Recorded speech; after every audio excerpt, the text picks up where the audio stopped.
Okay, good evening. We start week 7 of our introduction to supply chain. And tonight we're going to cover the CLT chapters 6 and 7. And 6 is handling hazardous materials, and 7 is evaluating different modes of transportation. So this hazardous material one, this is pretty interesting, and we're going to get into the different types and different handling for them.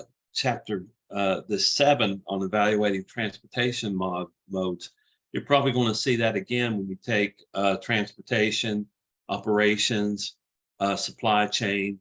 So these are all building blocks on going on to specific parts of supply chain that you can get more in-depth courses. So I got our textbook open to chapter 6. And it's starting off by talking about the different types of hazardous materials that you may come into contact with when we're moving them.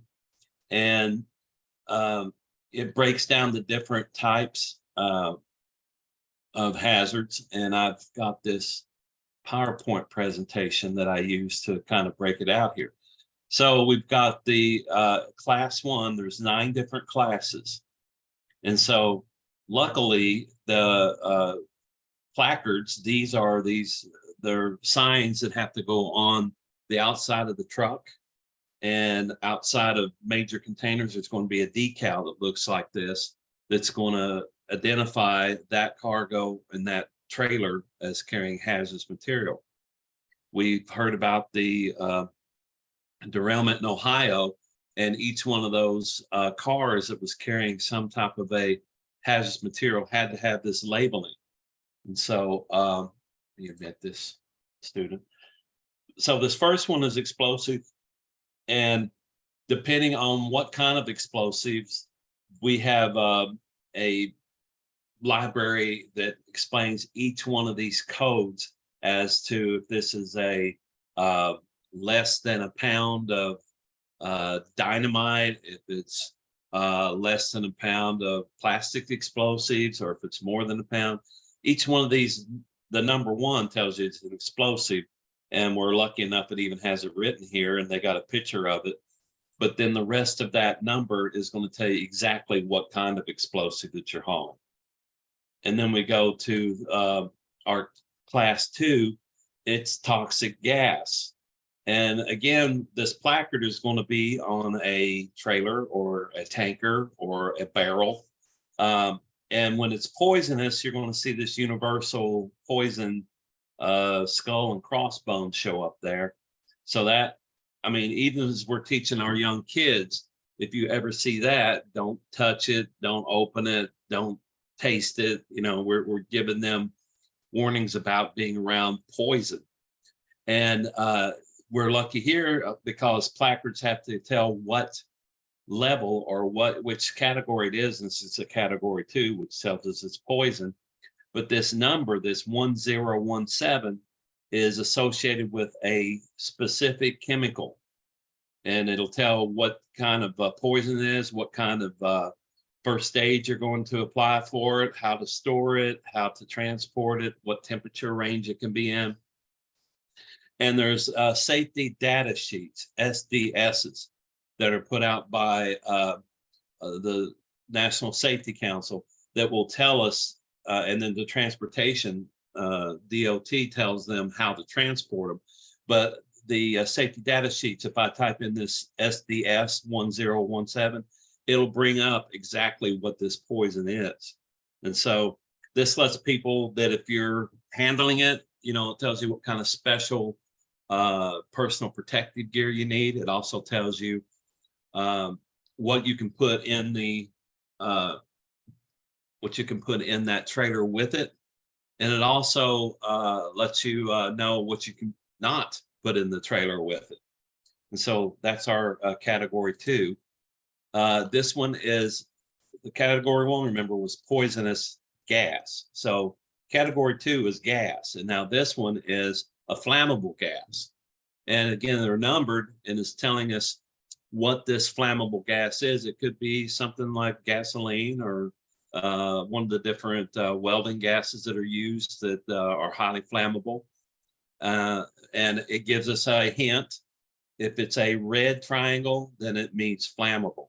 And since it's got the fire on there, that's a pretty good detail. So if you saw this in a test environment, you would know that this was a flammable, and because it's a class 2, you'd know it was a gas that they were talking about. Okay, we're going on to non-flammable gases. And there are gases that are used in like refrigeration or different types of industrial uses that are pressurized, but they're not flammable. And so they would have to be maybe a good drum or cylinder that was setting next to a flammable. That would make it maybe a safer package, because they're surrounded by gases, but they're not flammable. And again, this 1005 will tell us exactly what kind of gas was being transported in this container or this trailer. So 1 is explosives, 2 are gases, and it tells about the different types of gases. Now we're going on to the category 3. And again, we got the red triangle with flame, so it's going to tell us it's something that's flammable. But class 3 are liquids. And so this 1090 is a flammable liquid. And, that could be gasoline or a cooking oil or something like that that actually would be flammable in a liquid form.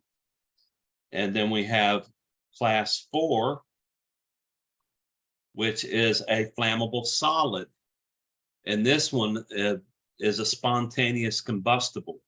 So it's got the half red, which means it's flammable. And the spontaneous may be when it's mixed with oxygen.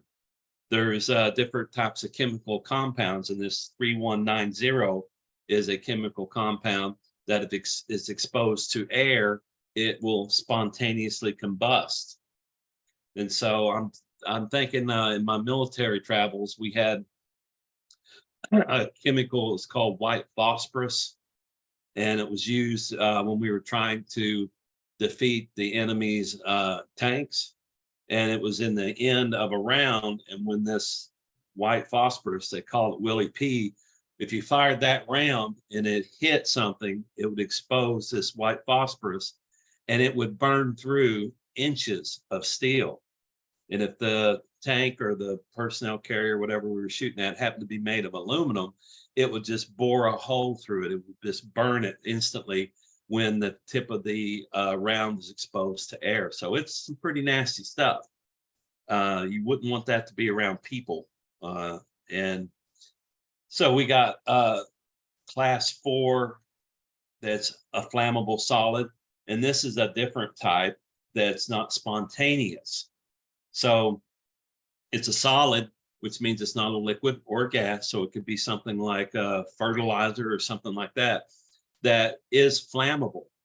And it's this chemical number would tell us exactly which of the chemicals are on this trailer or in this barrel. So we got a flammable solid that's spontaneous, and then we got a flammable solid that's not spontaneous. All right, now we got the category 5, and this is a little odd symbol, but it's an O, an oxidizer. And this 5.1 is telling what type of oxidizers are going to be in this particular container. 1479 tells you exactly what it is, but because it's yellow, it's giving you a warning that you don't want to touch it. You don't want to handle it. And most of the time, if it's yellow, you also need the respirator. You don't want to breathe it. So it's special handling, and this oxidizer is an additive when it's used in production to change the surface of metals and things like that to make them easier to weld or to shape them, or you put them through a machining type of an operation.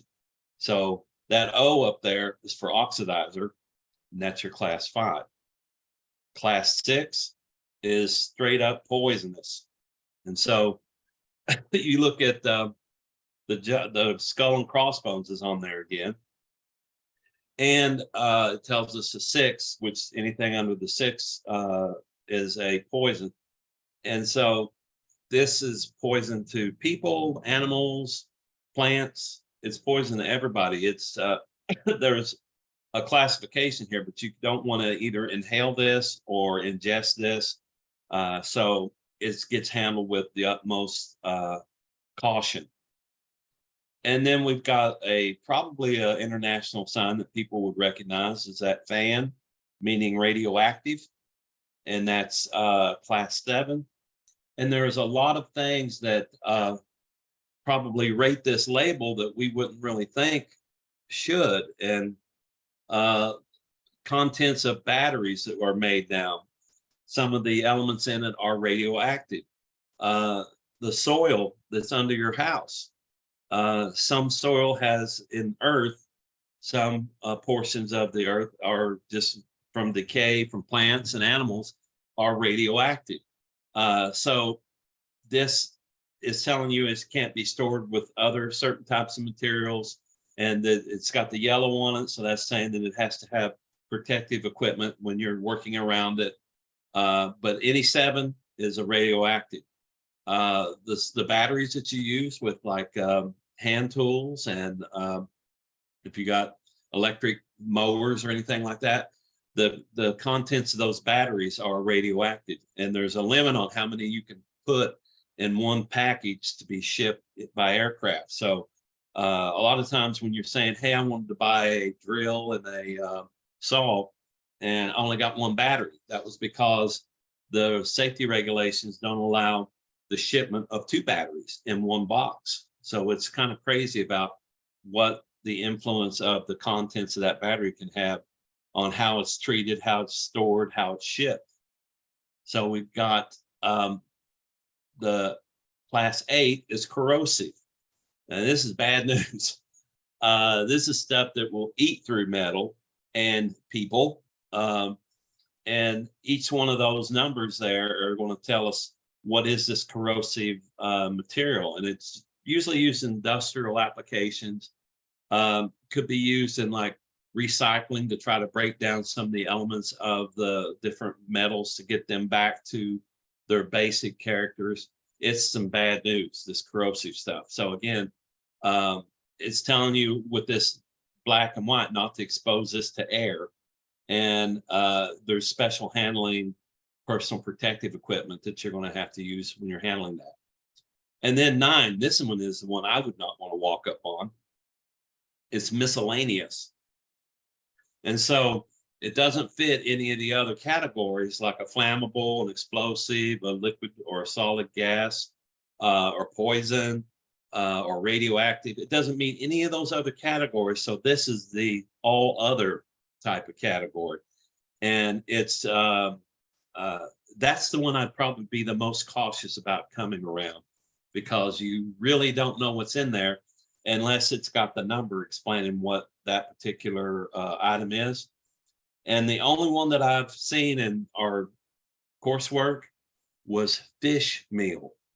So it's meal, it's a fish that's ground up, the parts of it are, and it's dried out. It's used in like fertilizers and feed for different types of livestock, but it's rated miscellaneous. So there's some hazard to handling this dried fish meal, this ground up fish.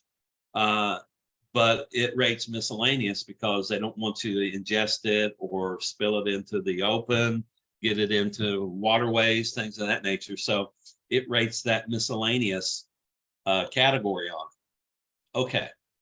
So the textbook tells us where those regulations are. There's actually websites that you can visit, and it tells us that OSHA and the Hazardous Communication Standard are also known as the right to know regulation. And so if you are working for an employer, they have to disclose to you any chemicals that are in the environment that you are operating in and tell you what type of hazard they are and give you access to first aid in case you come into contact with it, and to provide you with personal protective gear if you're going to actually be anywhere around it.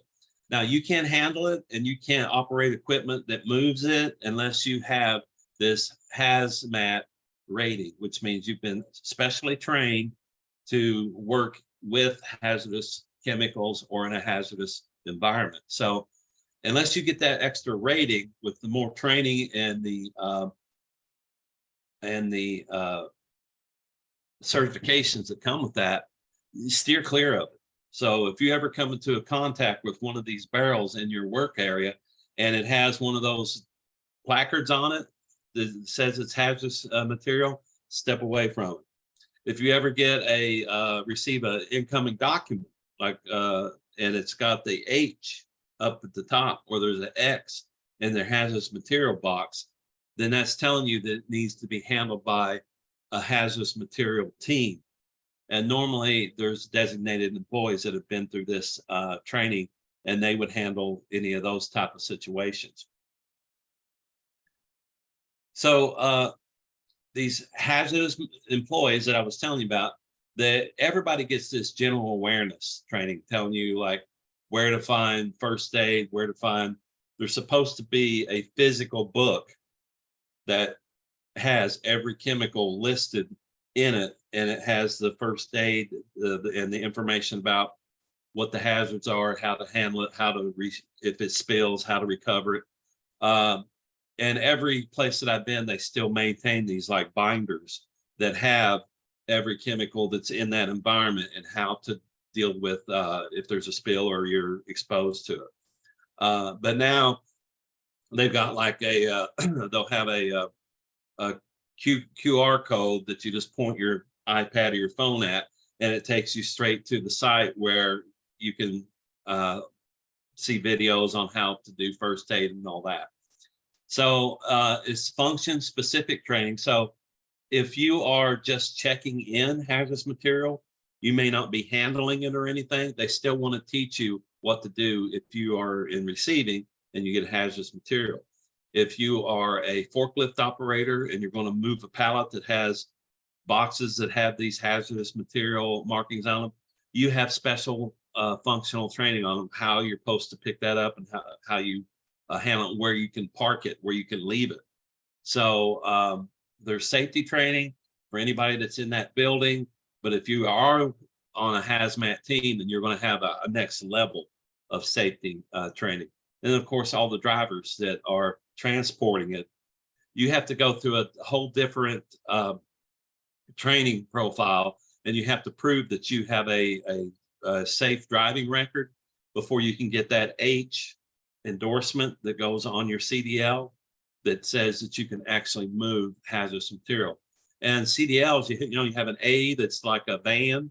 You got B or A is everything. It's the semis and box trucks and the vans.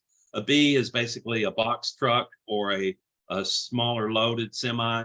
And a C is where you got the vans and buses up to 16 passengers. So even if you had a CDL Class C and you were moving oxygen tanks around to people that were homebound and they had to have oxygen delivered to them, you would have a hazardous material rating, and your vehicle had to have all the markings saying that you were moving that oxygen around. So from that up to those bad chemicals that they can melt metal with, depends on what you're moving as to what kind of vehicle, what kind of precautions have to be taken with it.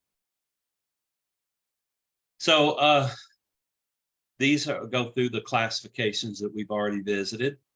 And these placards, most trailers are designed to hold the whole set that goes like all 9 of them.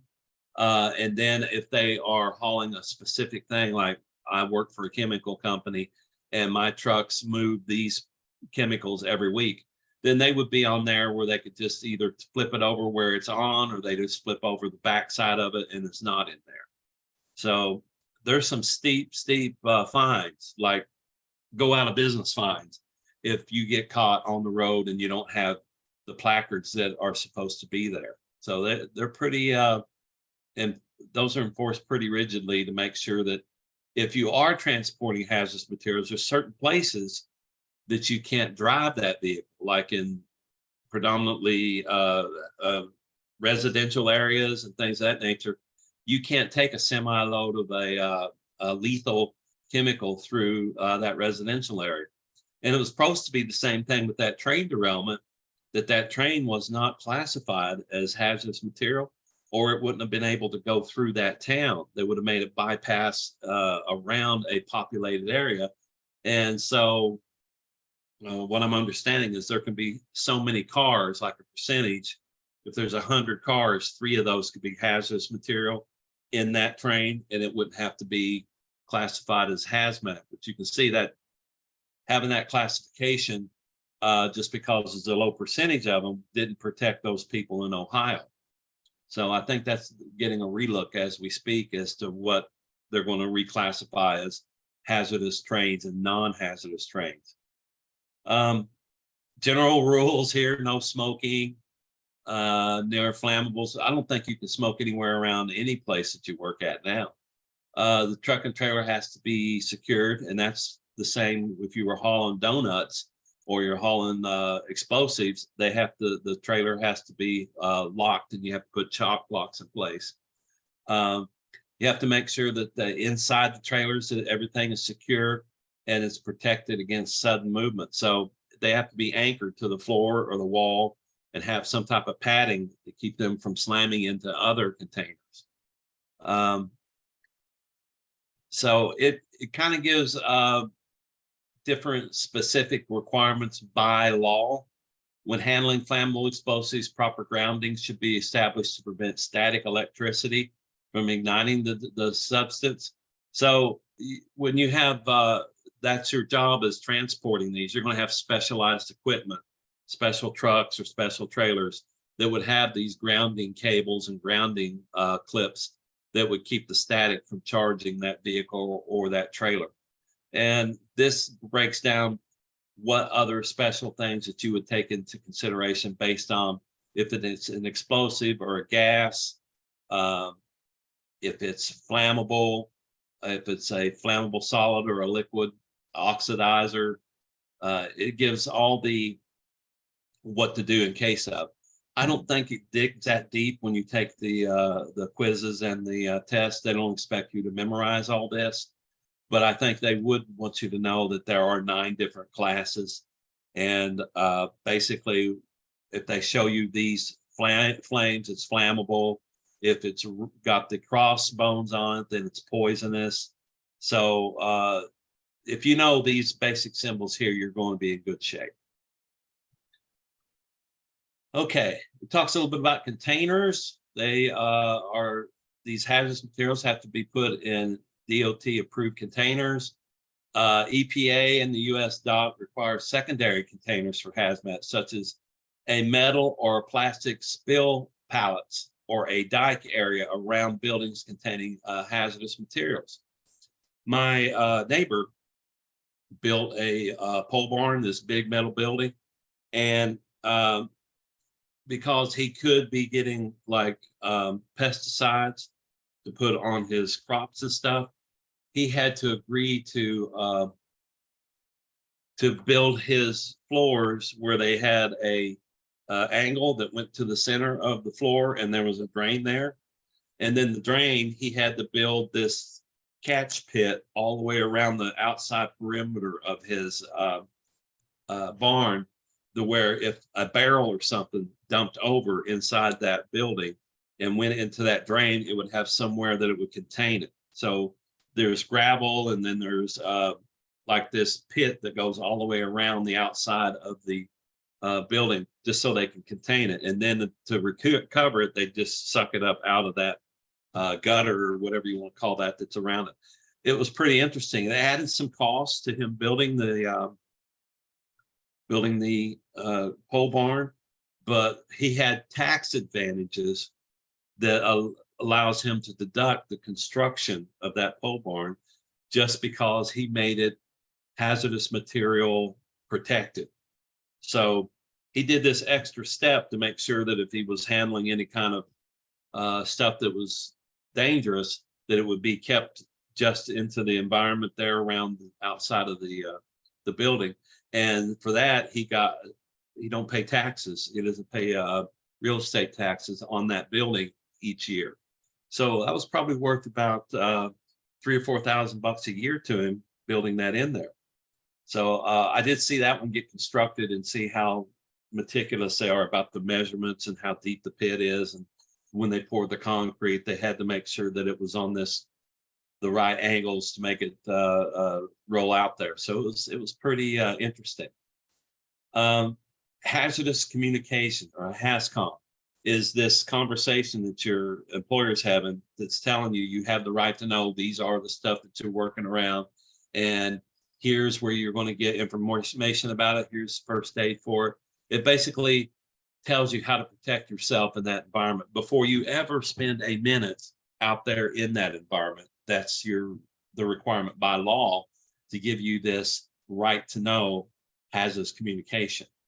And so these were the safety data sheets I was talking about, the SDSs, and that you have to have in print on site in wherever these chemicals are located. And then it gave us a more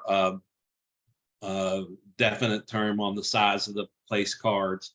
And this is pretty interesting. This reportable quantity, RQ, is the minimum quantity of a hazardous substance, which, if released, is to be reported. And so let's say you drove a truck into inside a building, and you shut it off, and the next morning there is a drip that's underneath the engine where it leaked some oil. That is such a small amount that it can be cleaned up and you can dispose of it.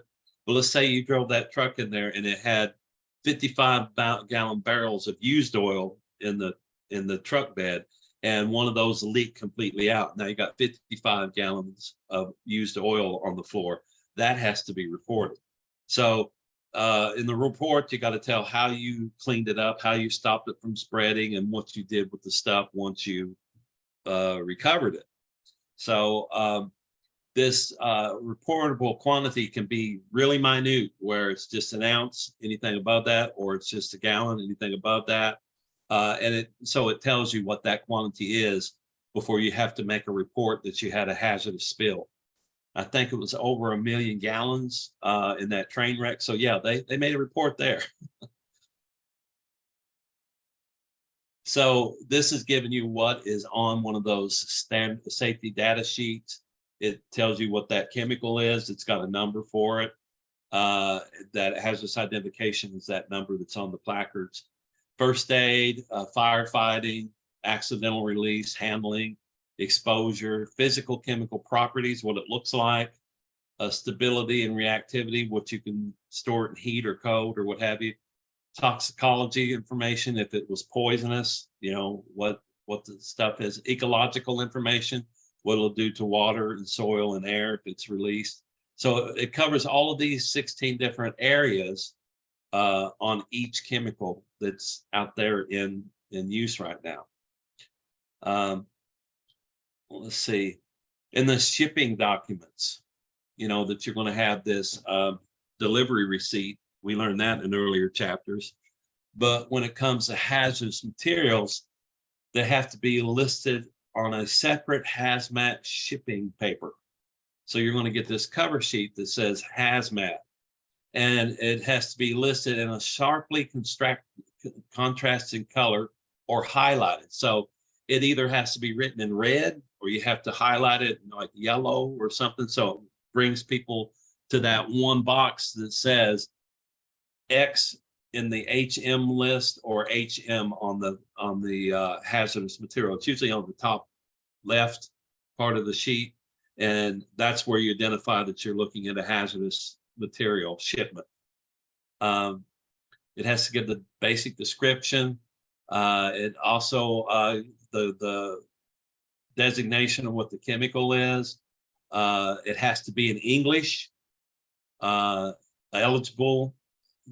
You have to be able to read it by hand or mechanical, and no abbreviations. You have to write out in longhand that this is peroxide or this is bleach or what have you.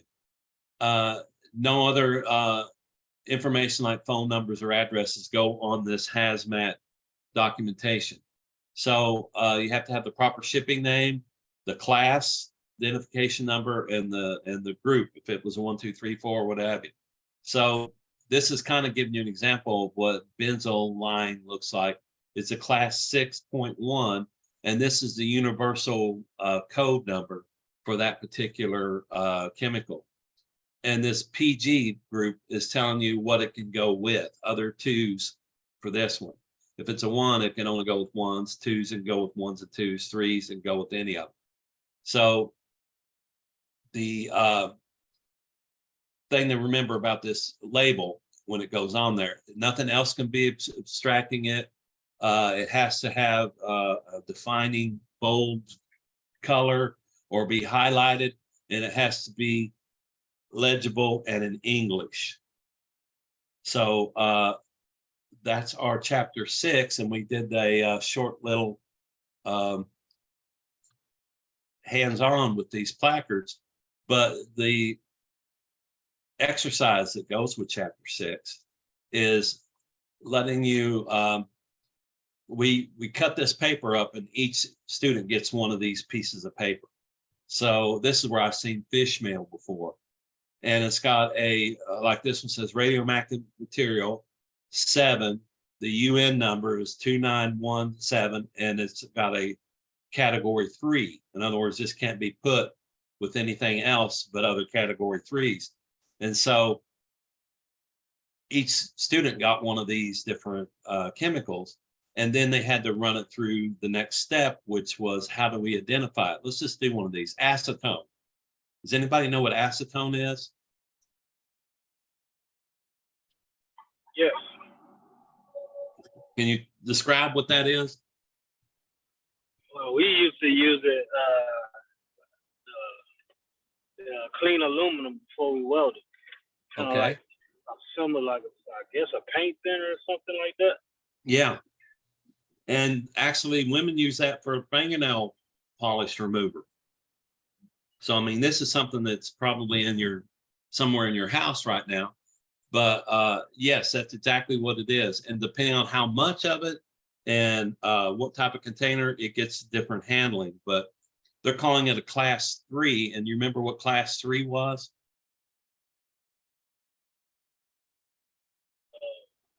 I don't remember. I think flammable. Okay. But this was the first part. So say you just drew this as what your chemical was. It's acetone, class 3, UN code is 1090. So then the second part was to tell us, is it an explosive? Is it a gas? Is it a flammable liquid? Is it a flammable solid, an oxidizer? Is it poisonous, radioactive, corrosive, or miscellaneous? And you were right. It's that third one, which is flammable liquids. So this is explosives is 1, gases is 2, flammable liquids is 3. So now that we know that it's a flammable liquid, it's easy to find which one of these placards would go in that load. It would be this one, and it would have that number for acetone would be in there. And this is 1090. Let me see what that was, what classification on it was. 1090. So that's actually the placard that would go on a shipment that would have acetone in it. It's because acetone is 1090.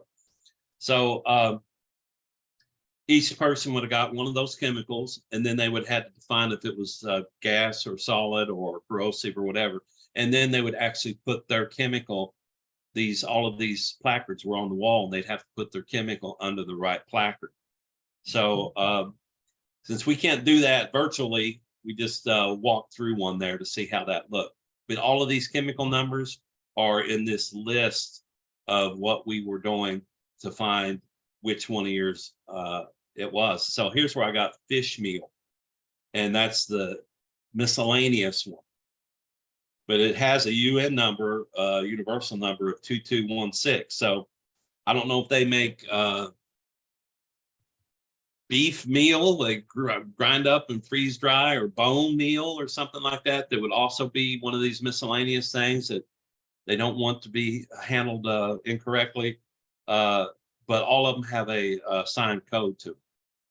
Okay, so let's take a look at what we got for chapter 7.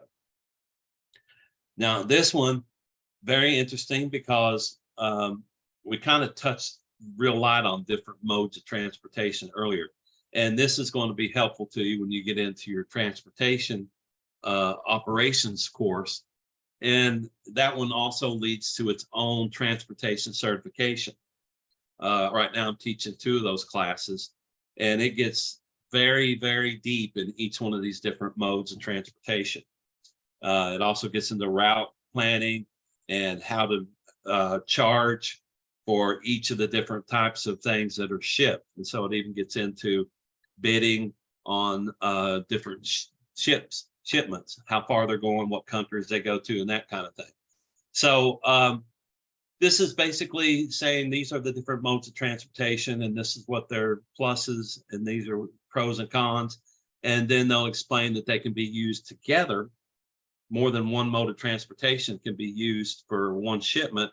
And then they talk about when that happens and what's the best combinations we got here. So the first one we're going to talk about is truck. And this one also gets sometimes described as road. So anything that's on the road, it could be a van, it could be a car, it could be a box truck or a semi. So truck is kind of misnomer because we do a lot of deliveries. I just got stuff from Amazon and it wasn't a semi that came to my door, but they're actually using the road as the means of transportation. And so it says there's different types of fleets. You've got privately owned, you got publicly owned, and then it talks about what their weight constrictions are. It says a typical trailer normally weighs approximately 50 to 55,000 pounds. In some states, however, trailers can be pulled in tandem, meaning that there's 2 trailers, making the load about 100,000 pounds. My time I spent in Europe, and this has been 20 years ago.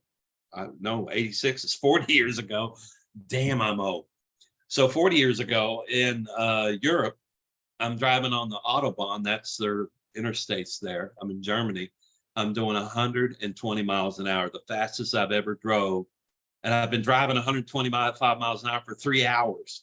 So I'm like, redlining it and white knuckling and hanging on for dear life because, you know, I'm doing 120 miles an hour. I get passed by a semi that's pulling 3 trailers. He's doing faster than 120 miles an hour with 3 trailers behind him. And it kind of just blew my little, I had a Carmagia. It's like a Volkswagen that's got a Porsche engine in it. Just kind of blew me over like a lane, come back into my lane. So yeah, depending on what country you're in and what the roads are classified for, the Autobahn is classified as a airstrip that can land any size plane they have on their Autobahn. And that's where after World War II, Eisenhower was the general, was over there, helped win that war. And then he became president. He's who said we need an interstate system like Germany has. And so that's where we got all of our interstate ideals that were mostly straight roads that went through states from north and south, east and west. And it was so we could land aircraft. In a time of war, we would have these backup thousands and thousands of roads that we could have a runway anywhere in our country. So meanwhile, back to the truck, the ones that are out there right now are running probably, if it's a 53-foot trailer, it has like an 80-ton capacity that they legally can run. If it's a 48-foot trailer, then it brings it back closer to this 55,000 that they're talking about here. It talks about how they are scheduled to come into warehouses and different terminals, and that they can come in with a empty trailer that they leave and they hook up to a full trailer and they're gone.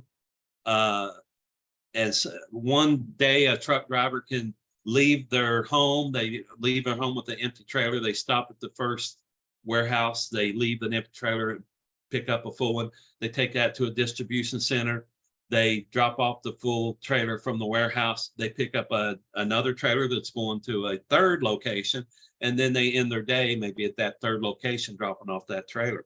So that is the best time use of the equipment and the driver, because they come in, all they're doing is disconnecting and connecting to another, and then they continue their route.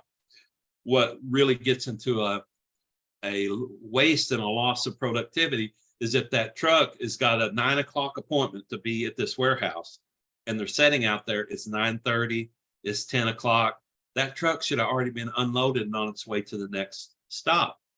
And so that warehouse is going to have to pay a fine of every 15 minutes that they hold that driver and truck up, because the company that owns that truck and trailer and driver are losing income in increments of 15 minutes. So they try to have it all set up to where it's works like a schedule. Within 15 minutes, they're in on the time that they told they would be. So what's the advantages? Well, a truck basically can deliver to any city. It says that they are set up ideally to run 500 miles. And so if they're averaging 50 miles an hour, that's 10 hours that they're driving, and they're allowed to drive the 10 hours. And they can be loaded before the transportation begins. So there's a lot more places that a truck can go than other modes of transportation. And it's one of the largest percentages of transportation. It's like 80% of all transportation involves a truck.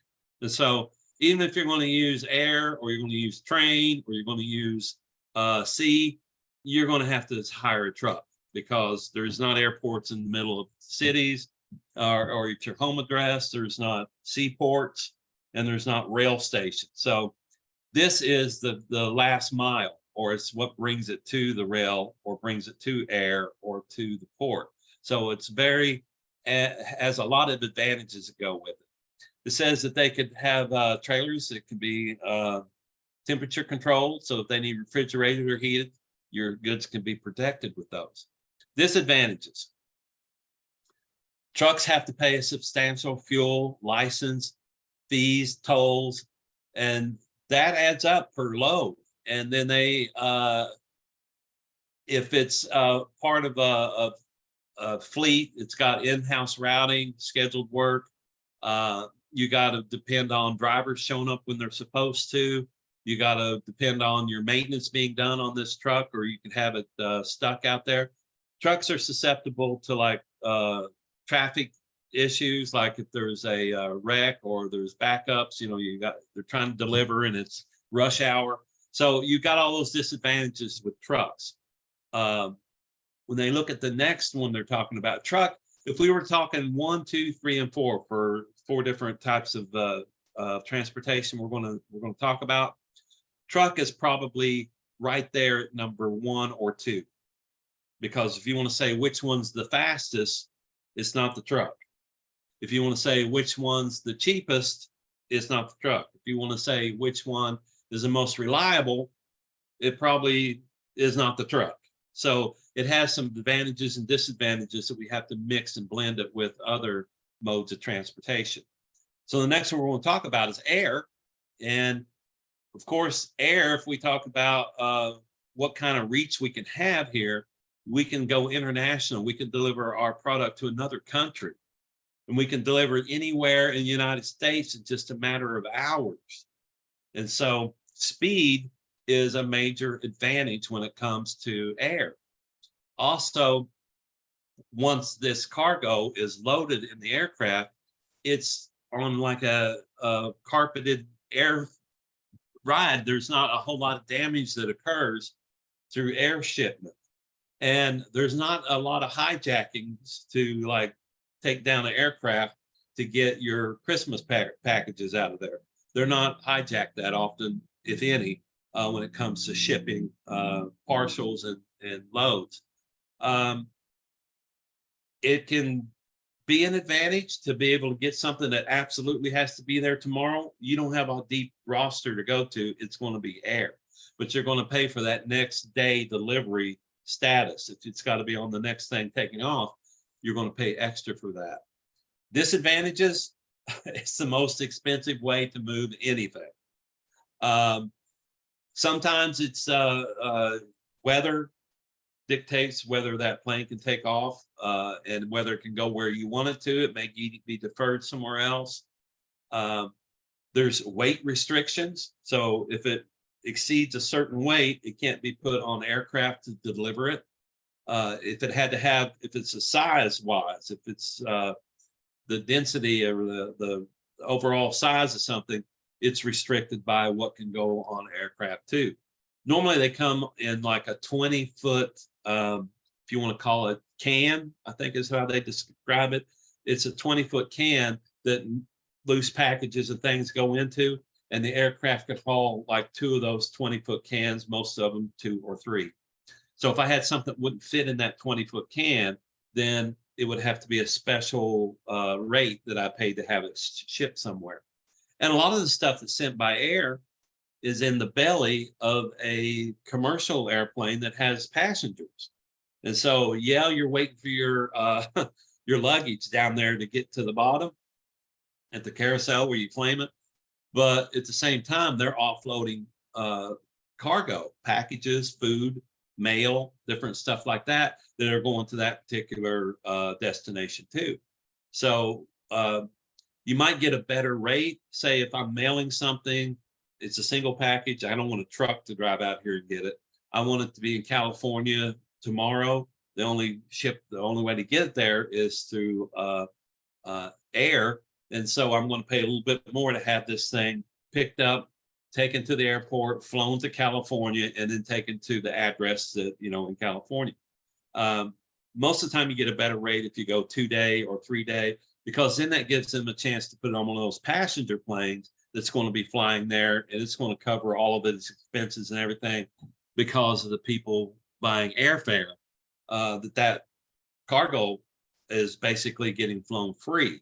And so you get a lot better rate when it comes to that.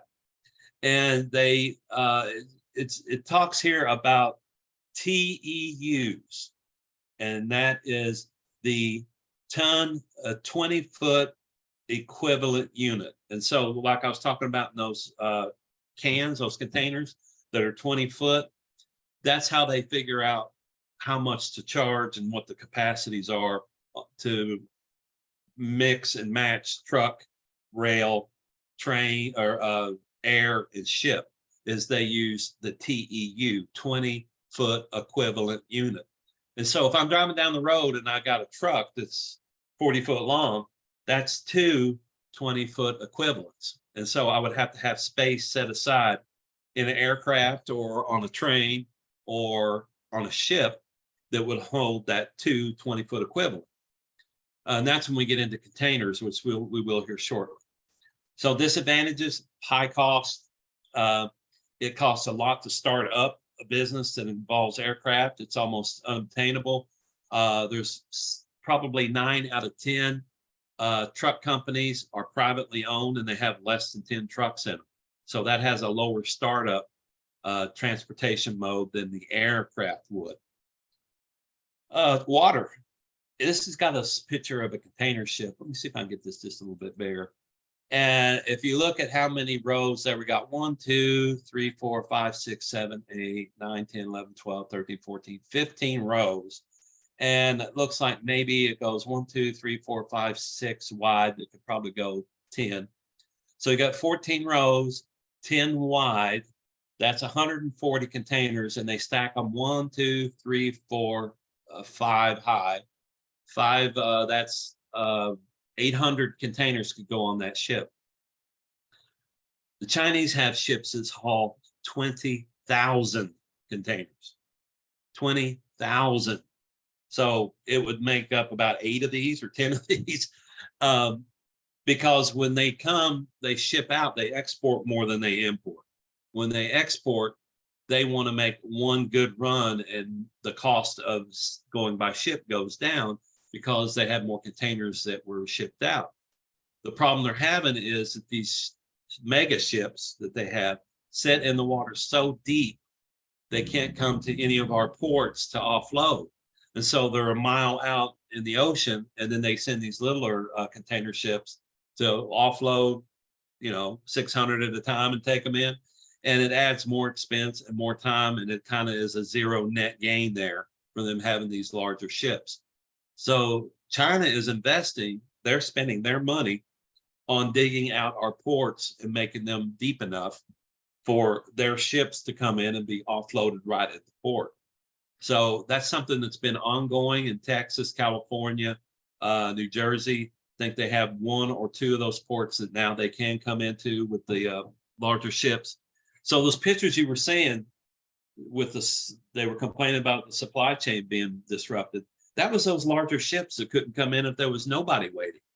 They just kind of just look at all these ships out there. There must be a problem. Yeah, the problem was the port is too shallow for those large ships to come in and be offloaded. So they have to wait out there in the deeper water for the smaller ships to shuttle in those containers. So if we talk about the advantages of ship, that TEU, 20-foot equivalent units, each one of those containers on that ship are 40-foot containers. I'm looking to see if I see any of them that are 20-foot. But the way that they deal with the 20-foot is they put two 20-foot together, and then they put a 40-foot on top of it, and they link together like Lego toys. And so that's why it's a clean number. Two 20s equals a 40. The advantages, of course, is they can go long distance. This is your alternative to taking your business overseas. You either fly it there or you float it there. So there's no rail or road that goes there. So it's the more commonly used international trade of transportation. If it's got to leave here, it's usually on a ship if it's a lot of stuff. I see, like we just went through Valentine's Day, they were using aircraft to fly flowers. So there's a certain volcano in Hawaii they got this soil and the ash from other volcano eruptions and stuff that grows the most perfect flowers. And so they like 30% of that island's income comes from flowers. So as soon as they're picked, they put them on a flight and they come back stateside, and they're sold in all these different florists and stores because they have a short plant life of 10 or 12 days, and then they start wilting. So it's definitely something that would expire, and they have to get it there quick. They put it on a ship. It couldn't float from Hawaii to a main port in those big containers and be, even if they refrigerated them or whatever, it's too perishable. They couldn't use that type of method of moving it.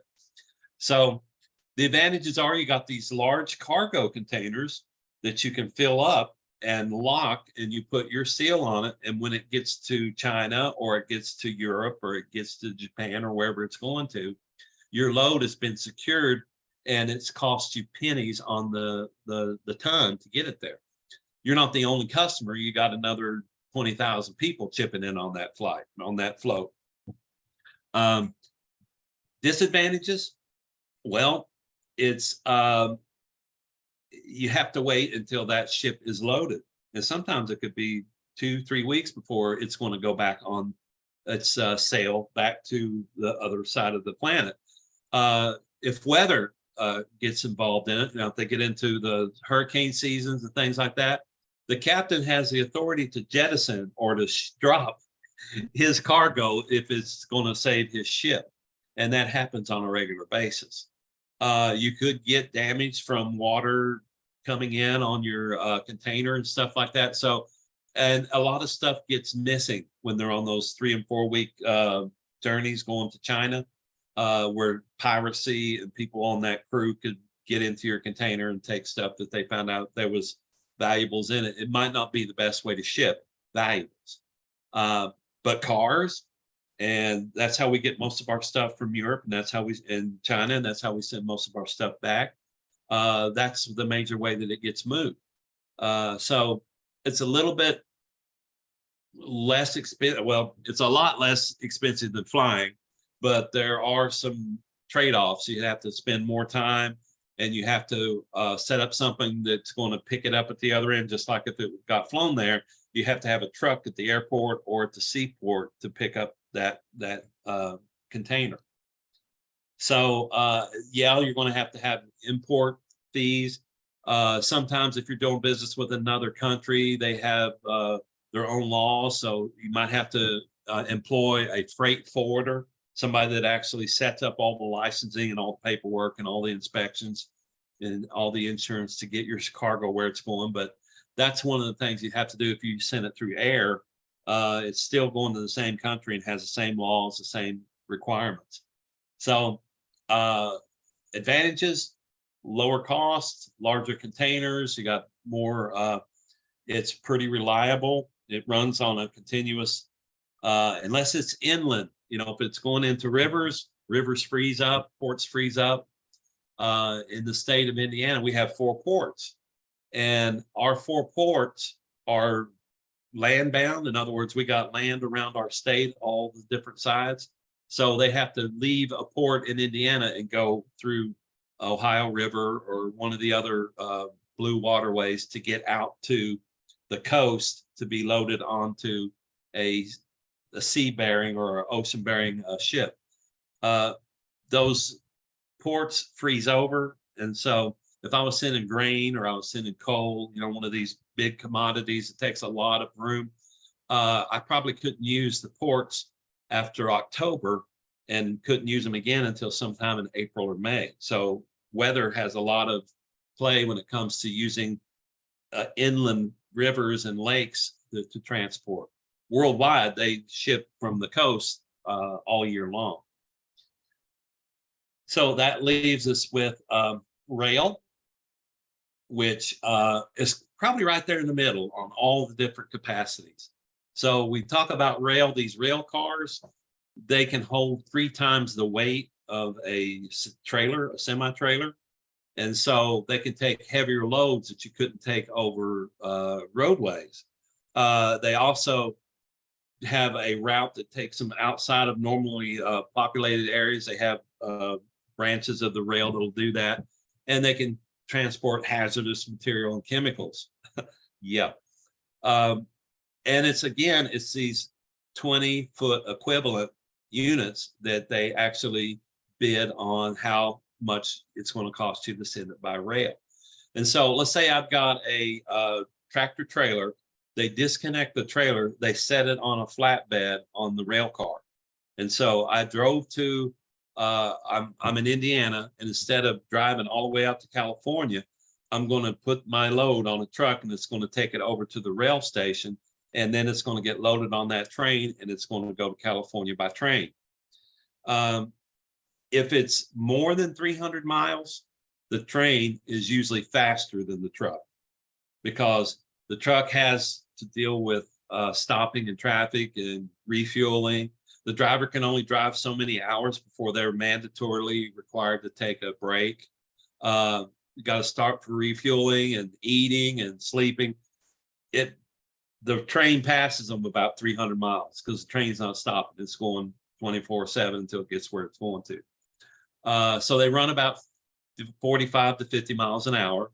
And then when they get into certain areas, they can go faster depending on how big and how much is on the train. And so when it comes to speed, it's like the third one down. You got 1 is the plane, 2 is the truck, 3 is the train, and 4th is the ship. When it comes to cost, it's pretty cheap because I can put 100 semi-loads of stuff on a 100-car train, and that engine can get about a ton per, how did this work? I'm forgetting that maybe it's in here, I read it, but it's about 40 times better fuel economy as far as moving that one trailer load if the truck did it versus putting it on a train. So you're saving a lot of the carbon footprint and you're saving a lot of expense in fuel because you're just paying for your car, not 100 cars on that train. So it's cheaper. It's about the same speed. There's not many train robberies going on. I mean, I saw on the news where you had Amazon was coming in to pick up their stuff, a train load of their stuff, and people were jumping on there and pulling packages off.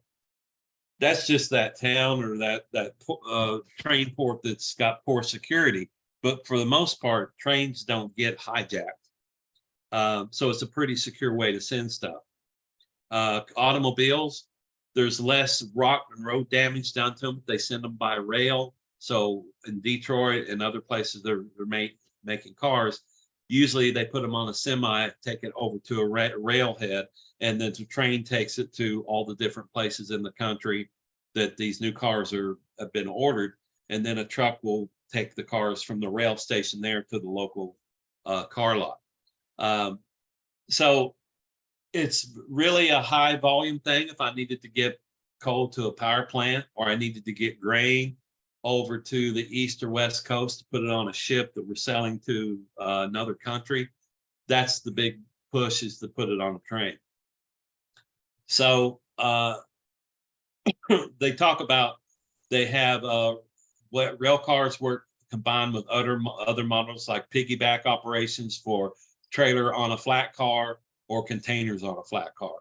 So you can have this container that you know is going to end up on a ship. It can be packed up and put on a semi.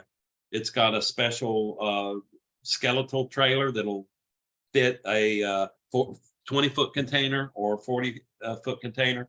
So the container goes by truck to the rail station. It gets put on a flat car that's for containers. It gets taken over to the port to California, and then it gets taken off of that train and put on that ship.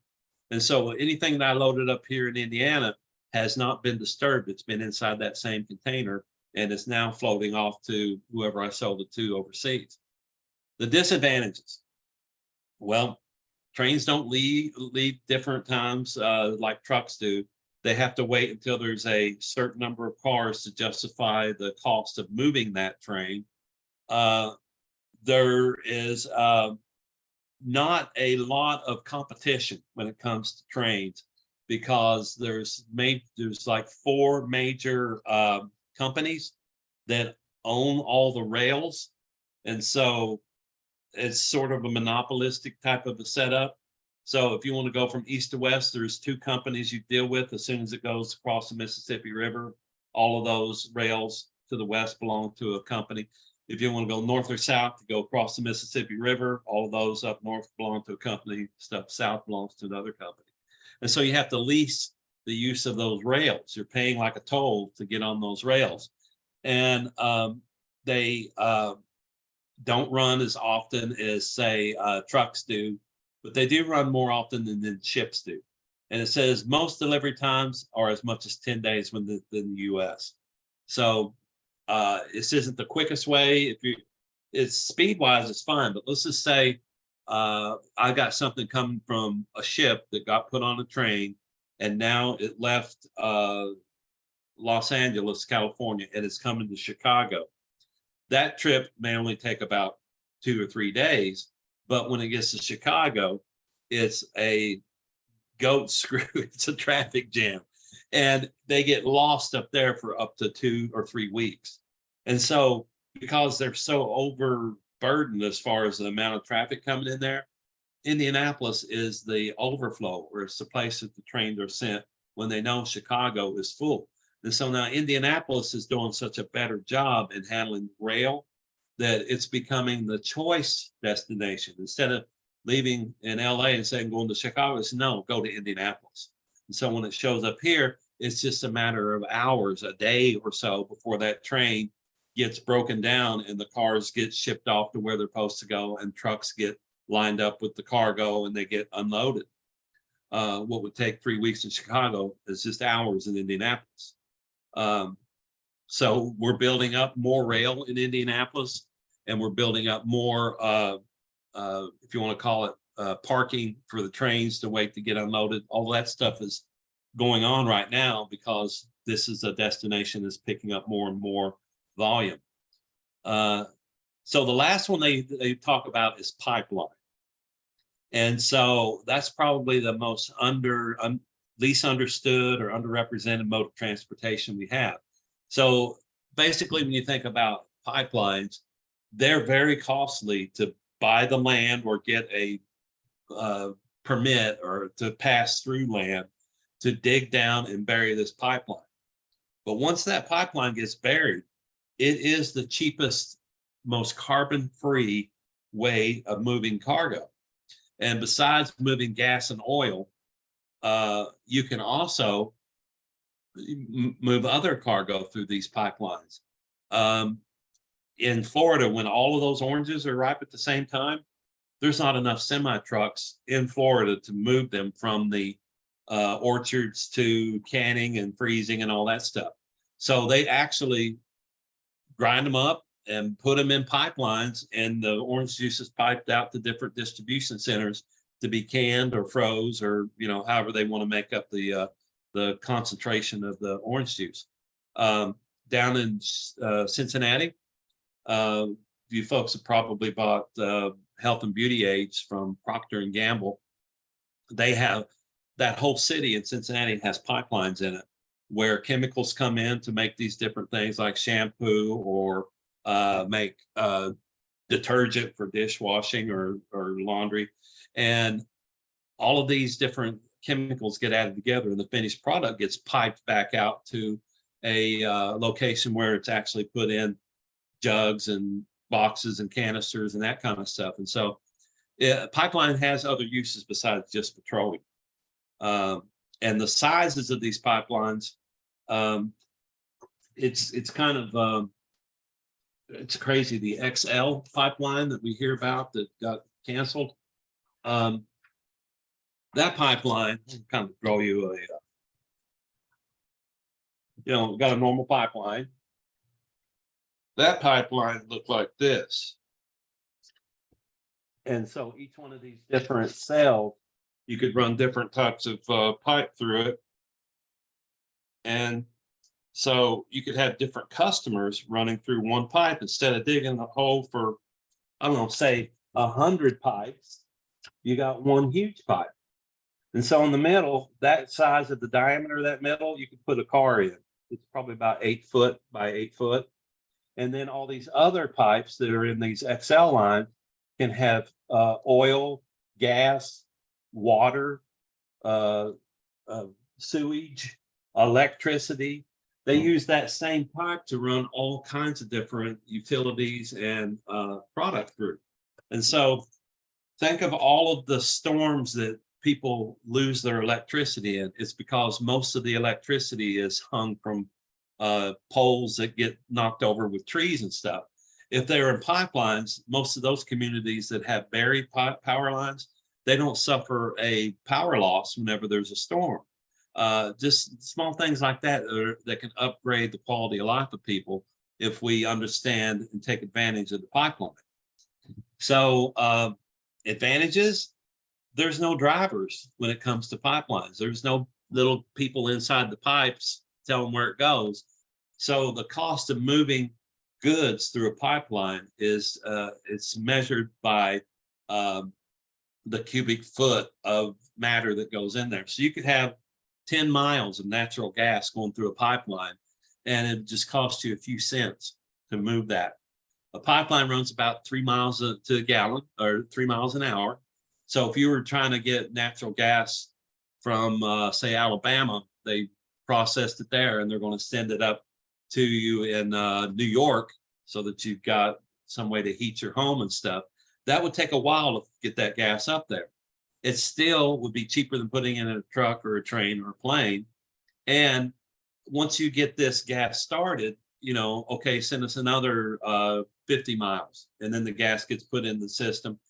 The system is pressurized with air or water, depending on what you're trying to send. The coal fields, they grind up the coal into 1-inch little dice-shaped nuggets.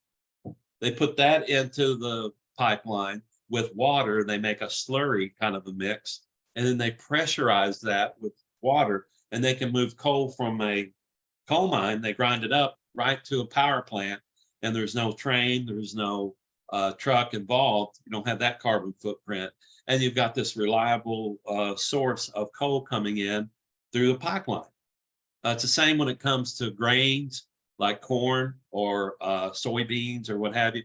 They can mix it into a slurry, or they can pressurize it, and they can send solids through that pipeline. So good thing is it's cheap. You don't have to have operators. Once you put a pipeline in, it lasts 50, 100 years. They have sensors inside them that can tell where the welds are and if there's something that's not working there right. Most of these new pipelines have Wi-Fi where they can send back images and everything about the status of the inside of it. Bad things. It costs enormous to get one started. The capital that you have to put in to make a pipeline is almost prohibitive.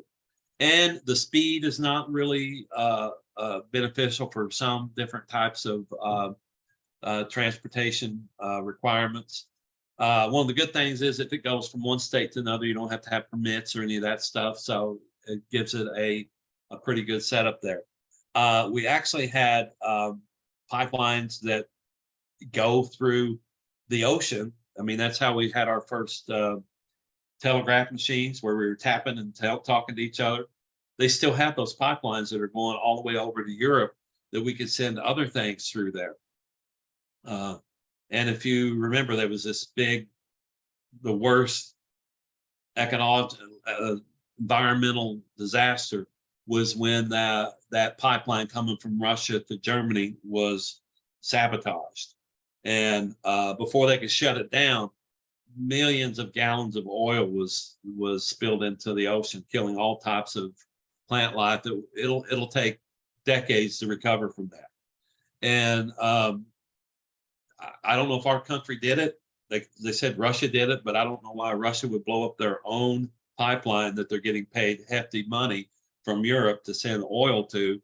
But that was really a crime against nature, blowing that thing up. We should have come up with a way to shut it off, not blow it up. So pipelines. This intermodal I talked to you about as we were going through, that if we've got these containers that are either 20 foot or 40 foot, they can move from a truck to a train to a ship, and they can even be put on a plane. And we're the only country that has a rail system that is strong enough, or it's built heavy enough that we can actually put 2 containers high. And so all of our overpasses meet a height requirement to let 2 containers on the rail go under that bridge. And I live on this, on the other side of the train tracks off of Pendleton Pike. And so that rail goes from the Indianapolis rail yard to the Chicago rail yard. And most trains that go by there are empty. So they're returning empty containers that they picked up through the Midwest, and they're sending them back up to Chicago, where they can either get filled and then put on a ship, or they redistribute them there. But for the most part, the train cars that go by my house have these empty containers too high because they're empty. It's not a weight issue. Okay. So this has got some terms here that maybe we didn't cover, like common carriers. These are open to the public, so I can hire a trucking company, or I can hire, it's very tough to hire a rail company. You normally have to go through some type of a freight forwarder that actually gets you something on a train. But like aircraft, there's common carriers for that, and for ships, there's common carriers. Containerization, a shipment method which commodities are placed in containers. You know, we already talked about 20 or 40 foot. And after initial loading, the commodities per se are not rehandled, they're not opened or anything in the shipment until they get to the destination. This concept of cross-docking, if I've got a truck and it's got 1,000 turkeys in it from Purdue, and I come to a warehouse that is set up, is shaped, normally they're shaped like an eye. They're not real wide, they're just wide enough maybe for a semi to fit in there. So it comes into receiving, and they unload those 10,000 frozen turkeys, and then they put them on 10 different trucks. They put 1,000 turkeys on each of the different trucks. So it didn't go into a warehouse to be put on shelves. it doesn't even stay at that location 24 hours. It gets unloaded from one and cross-docked, full pallets get moved over to outgoing on the same as they're unloading it. So cross-docking is pretty efficient. You don't have a lot of people handling one turkey or one box of turkeys. Their machine forklifts are handling whole pallets, and they're moving it straight over to be outbound on the other side of the cross-dock. Line haul carriers, this is pretty interesting. The line haul has full loads for long distances, one-stop delivery in some cases, or a break bulk center where the products are then redistributed. So let's say I'm in Indianapolis and I'm sending something to California on a truck. Well, I could have it set up where my company is going to go from Indianapolis to, say, St. Louis. And there, they're going to drop a trailer, and they're going to pick up a trailer that's coming from California, and they're going to come back to Indianapolis. There'll be a truck that came to St. Louis. Now they're going to pick it up, and they're going to take it to, say, Oklahoma. And so there's a truck driver there that's going to go home that night back in St. Louis. So it's just a day run, or you run your 6 or 8 hours and you get to a point where it's handed off to another one. That's a line haul.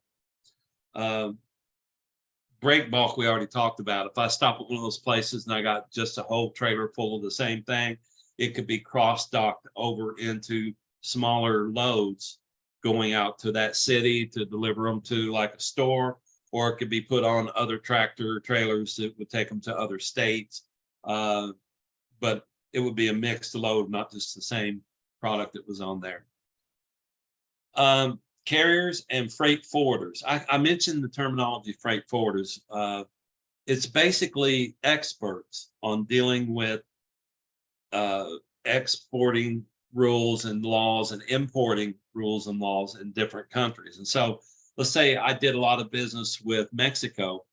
I would want to have somebody either that worked for me or that I went to as a 3PL, third-party provider, that knew all of the paperwork, documents, insurance, risk, best carriers when it came to deal with Mexico.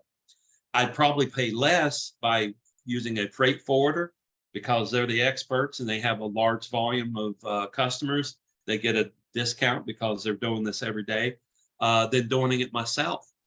And so that's how these carriers and freight forwarders stay in business, is they do the job better than the individual companies could do that. An FTL or LTL, that's a full truckload.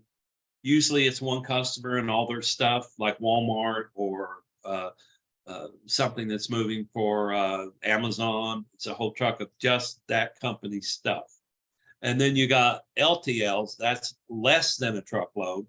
So that means that you could have one customer that has a pallet full of stuff that you're going to stop and drop it off at their warehouse or their store.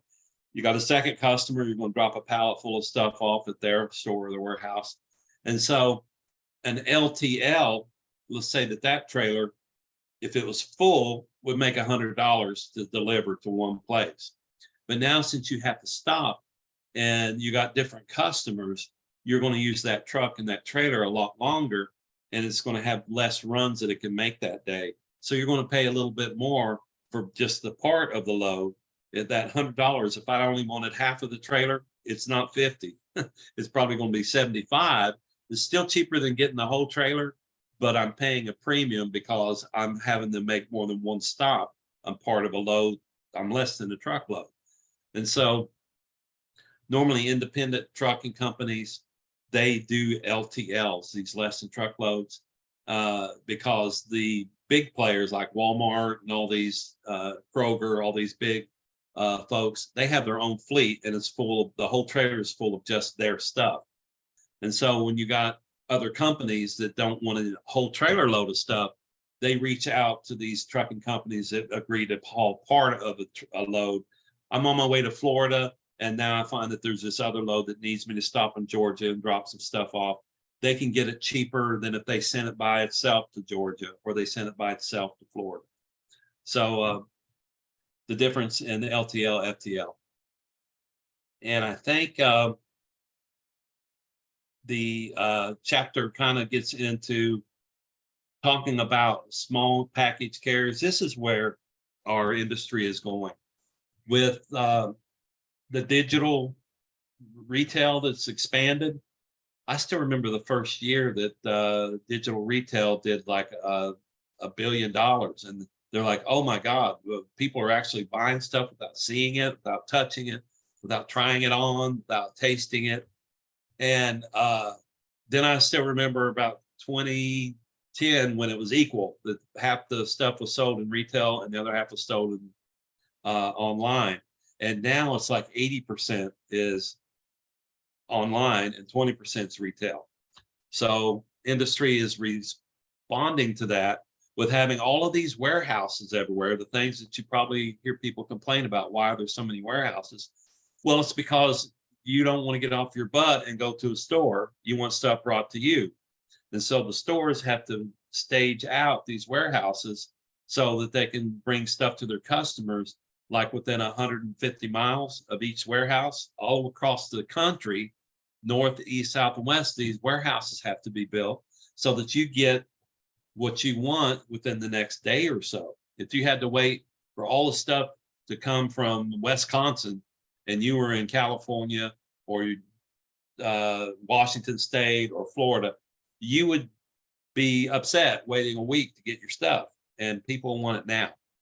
And so these small package carriers, they can be vans, they can be box trucks, and it's before it was supply chain was based on how can we serve a truckload of stuff getting to a retail space.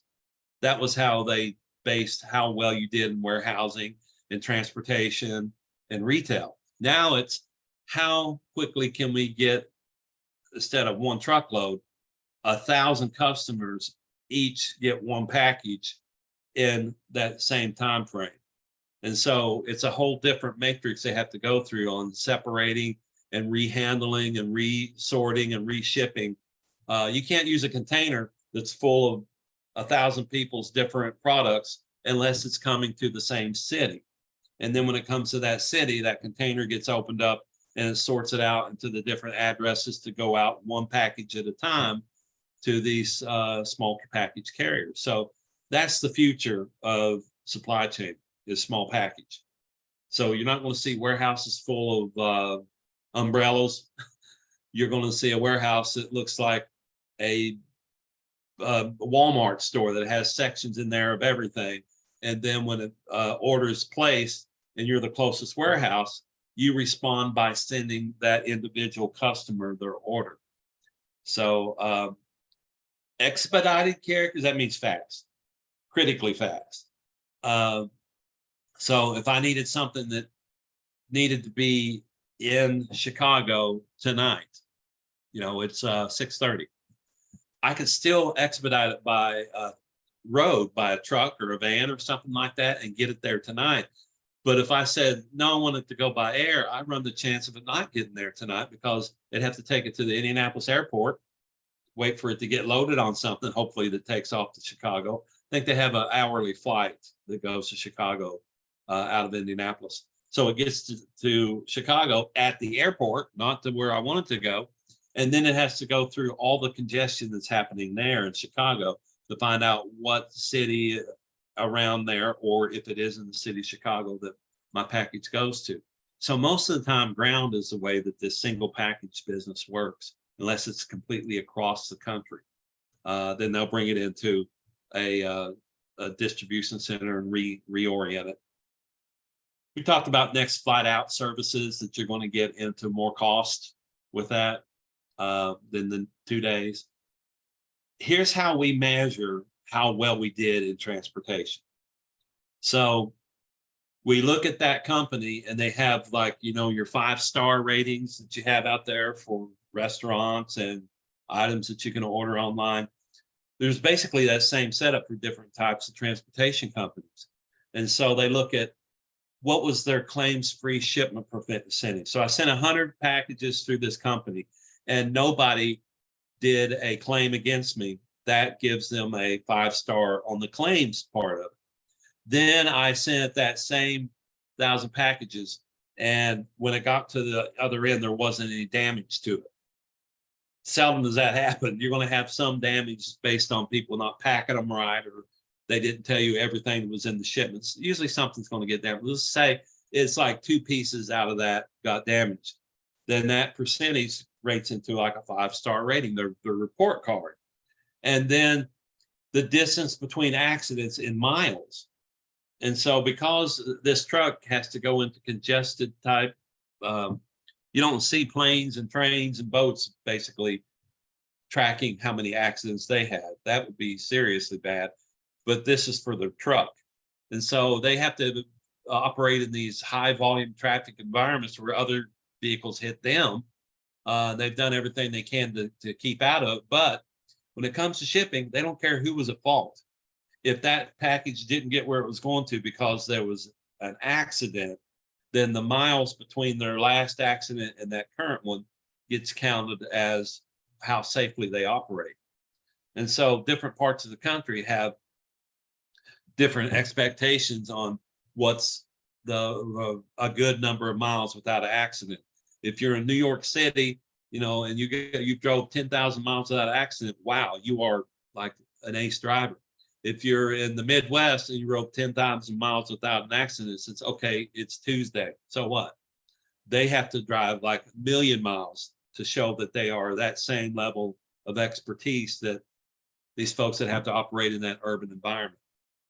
Then when you've got the on-time arrival percentage. So if we looked at aircraft, if you're flying commercial, last year they had like a 36% on-time flight departure and arrival, 36%. If they were delivering your packages with trucks and they only got it to you 3 times out of 10 when they said they would, you probably go to somebody else. And you should be doing that with your air carriers too. On-time departure percentage, the same thing, aircraft or trucks. I've never seen went into an airport and seen on time on anything. The whole thing has got delayed 15, canceled, delayed, canceled, especially if weather becomes an issue. So on this report card, it's telling what percentage of your loads actually departed on time. And that's important because it's telling how much road time that you're getting in there. If I have to wait 2 hours for something to get loaded, that just costs me 2 hours at the other end that I'm going to be late. And so getting to leave at the right time and arriving at the right time, those are important dynamics you look at when you're choosing which carrier to use. Perfect delivery percentage. Now, this is a culmination of all those things. It's the delivery without defects, including damage. Documentation, it was the right arrival time, the right location. There was no loss, no accident, no claims. Everything was perfect. And so based on these other things that they're checking, is sort of an average of how you did all those other parts of the job would give you this perfect delivery rating. And if it's above 80%, you can expect to pay a third more than you would for somebody that was a lot lower than that. So having these ratings help the higher costs that you incurred for having safe drivers and good equipment, you can charge more. You're a premium operator, and so your rates are expected to be more. Perfect route percentage, that's when they take the shortest route. They don't get into any problems with it. So those are the different ways that they measure a quality shipment. These are some variabilities for time. They've got what time it takes to unload or reload a vehicle. This detention time is what I was talking about. That truck said they had an appointment at 9 o'clock, and at 9:15, they're still sitting out there in the parking lot. And at 9:30, they are paying a detention fee for detaining that truck and driver past the time that they said that they would. So they tried to, work through that to where they can get them to the door they said that they were supposed to go. Delayed in traffic, time spent idling at or reduced speed due to traffic congestion. That's another dynamic on time. And really it's when they're like estimating delivery time and it runs into rush hour, they just add the 1 or 2 hours to it because they know until like 7 or 8 o'clock that night, they're not going to clear that rush hour. And some delivery companies will tell their drivers, just get off the road, take your break now, get you something to eat, refuel, and then get back on the road at like 7 or 8 when the traffic starts breaking up. So depending on what kind of software you got that's telling what the congestion looks like and what kind of experience you got as a route manager, they will tell you, go on in there, you can get through, or they'll say just wait it out and don't sit in traffic burning fuel and getting frustrated. Using information for different modes, what's the product weigh? How susceptible is it to damage? If I got like a trailer load of light bulbs, there's certain ways I would not want to send that. If it's got frozen liquid or powder or it's hazardous, there's different types of containers that stuff has to go in to protect it. And then the different modes of transportation have to be selected that would be less likely to damage that product. Method of loading or delivery. Is it by forklift? Are you manually doing it? Is there an overhead crane, a gantry? Remember you had that in CLA? Is there a straddle container or containers from the side or the rear or the front or the bottom? So there's some rail cars, and then there's some trailers that are hauled on trucks that can be unloaded from the side, or they can be unloaded from the top or the back or the bottom. And all of those have something to do basically when you're dealing with bulk. You know, you got like coal or you got some type of a grain or oil or something like that. So yeah, you could have to have a special type of rail car that deals with this customer because they want the grain dropped into this hopper that's below the rails. You could have a truck trailer that has to have a certain height that would fit into the dock of the warehouse so a forklift could go in and pick up the pallets and come off of it. Restrictions, when they're trying to get to where they're going, narrow roads, low bridges, weight restrictions if you got trucks that are heavy that can't go over certain bridges, nighttime restrictions because of the noise. If you're going through a residential area, sometimes you can't even drive your semi until after 7 o'clock in the morning. Lack of material handling equipment, no forklifts at the other end. Low or limited building access. And so you're trying to take this to deliver to a company that doesn't have a dock. You're going to find a parking lot, and now you got all this stuff in your truck that's got to be offloaded. You have to make sure that there has been arrangements made as to how that stuff gets taken off your truck. I remember I ordered a fence, the wood that went around my property so I could keep my animals, from running off and what have you.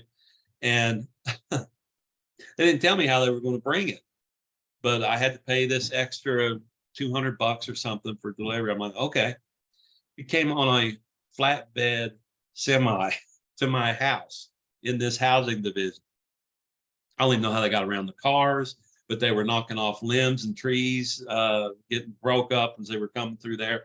And I'm like, what in the hell is this? And I'm like, you got a forklift? I'm like, no, you're at my house. I don't have a forklift.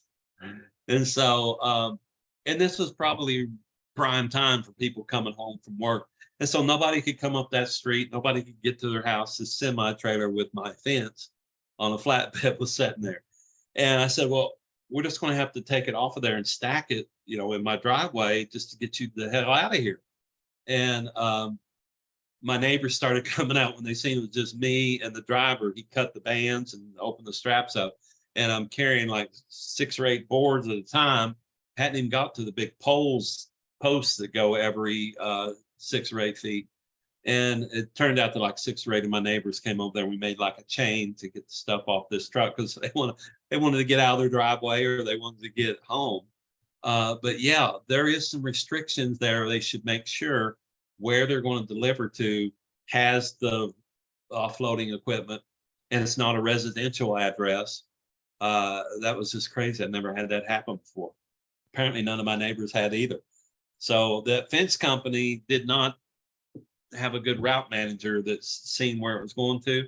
I mean, if they'd have delivered it to like a local Lowe's or something like that, I could have made arrangements to go over there and bring it to my house by truckload, pickup loads. But no, they brought it right to my driveway, and I had to unload that by hand.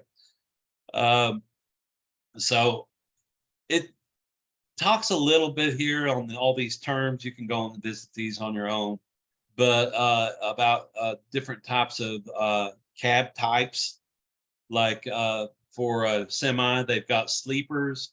So that'll be the one that has a little bit longer. It's got actually a living area back there. And then it's got what they call a day cab, and that'll be a very narrow semi because it's just going to drive during the day and they park at night. Or a crew carrier. And some of those could actually have two doors on each side where they could have more than one driver and more than one person that's sleeping in there. I've seen some of these on trailers where they have self-loading cranes, or they have refrigerating units. They got forklifts that are part of that trailer. So really, that guy should have been showing up with the flatbed with the fence on it, and wherever he loaded it up, they should have put that forklift on that trailer with him. So when he got to my location, they could have the forklift to take the stuff off. So I think that there was some mix up there in how that delivery was set up. But it's got some, it talks a little bit about the different ways that shippers can negotiate. There's software out there that helps you get your bid together. We won't get that deep into it. You got transportation coming up that's going to visit that. And it's really not one of the areas tested that deep. But it talks about how we come up with what it's going to cost to have this service performed. So we got historical and projected shipping volume. So if it's Christmas, it costs you more to get something shipped than if it's like the middle of April. Required delivery times. If you want it by 8 a.m. when you open up, you're going to pay more for that. Guidelines for claims and dispute resolutions. Who is carrying the insurance? Like if they showed up and that fence had stuff missing off of it or broken, who was I supposed to go to? The transportation company that delivered it, or to the fence company that sold it to me? You know, all of that stuff has to be figured out in negotiating who's delivered. And the delivery guy said it goes back to the fence company. So they didn't have any transportation insurance on my fence. Historical carrier performance. So that's like the report card saying that they were on time, they were safe drivers, and that they drove 1 million miles between accidents.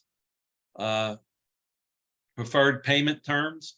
Like I had to pay before that shipment ever left. I had cash up front, use a credit card.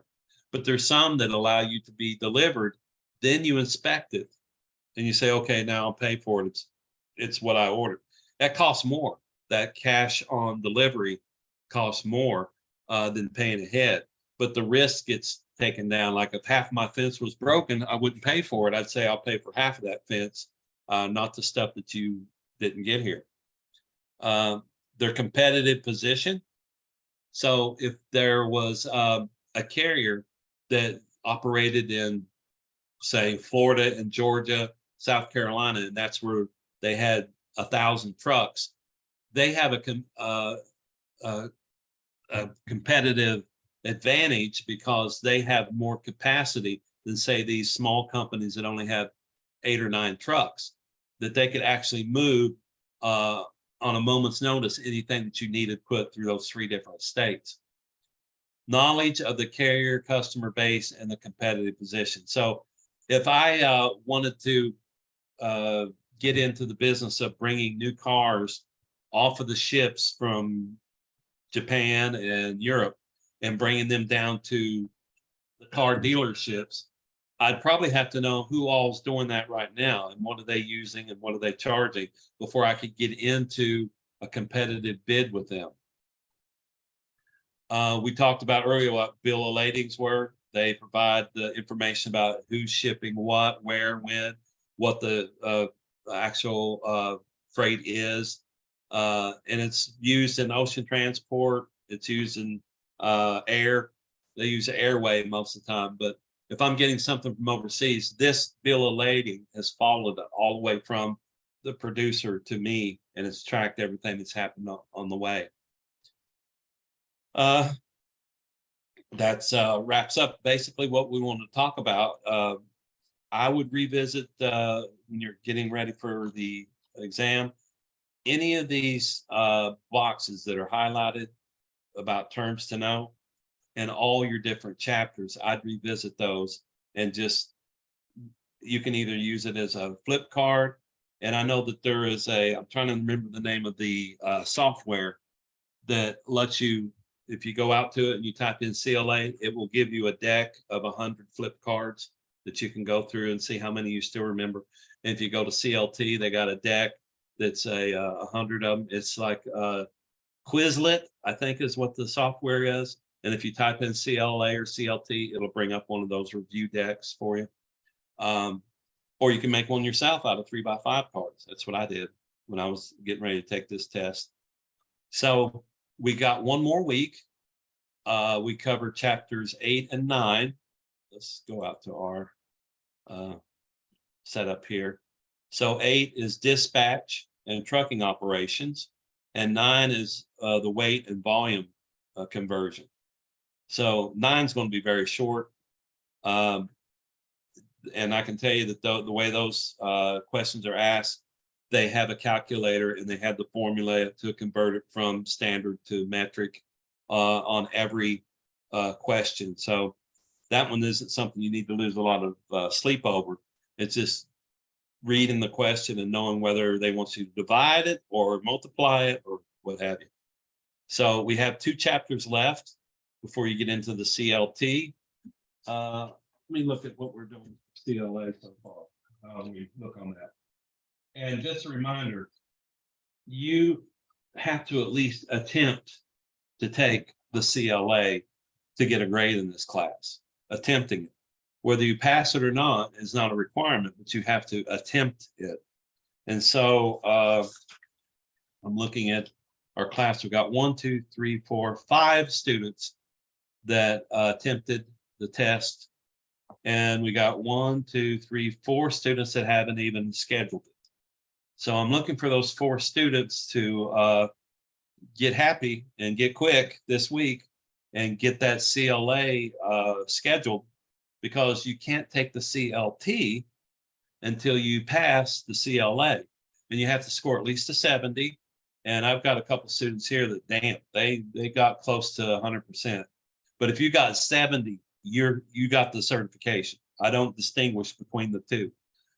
You passed, and no employer will say, well, what was your score on your CLA? They don't give a damn. You got the certification. So so far, I see 3 students out of the 6 that passed the CLA have scheduled themselves for the CLT. I would just ask that you do that while this is fresh on your gray matter, even if it's after our class ends, that you found the opening to take the test.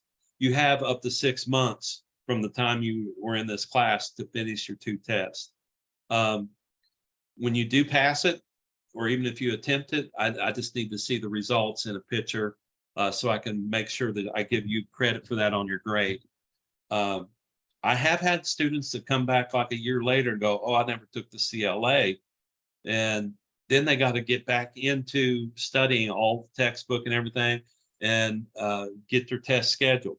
If you failed it, you have to pay $15 to get it proctored and $40 for the test. It comes out to like $60 with tax and stuff added in there. But if you haven't passed it or you haven't taken it, it's well worth the effort to do that, because the CLT is really what the gold ring you're reaching for. That CLT makes a difference on your the CLA shows that you know what's going on in the industry. The CLT shows that you know how to make decisions as a mid-level manager. And so it's got a little bit more oomph when it comes to, oh, you got a CLT. And I just urge you to, if you haven't scheduled it, to get that scheduled. If you do have it scheduled, make sure that you're cracking this textbook open and that you're making sure that everything for each chapter you've reviewed that.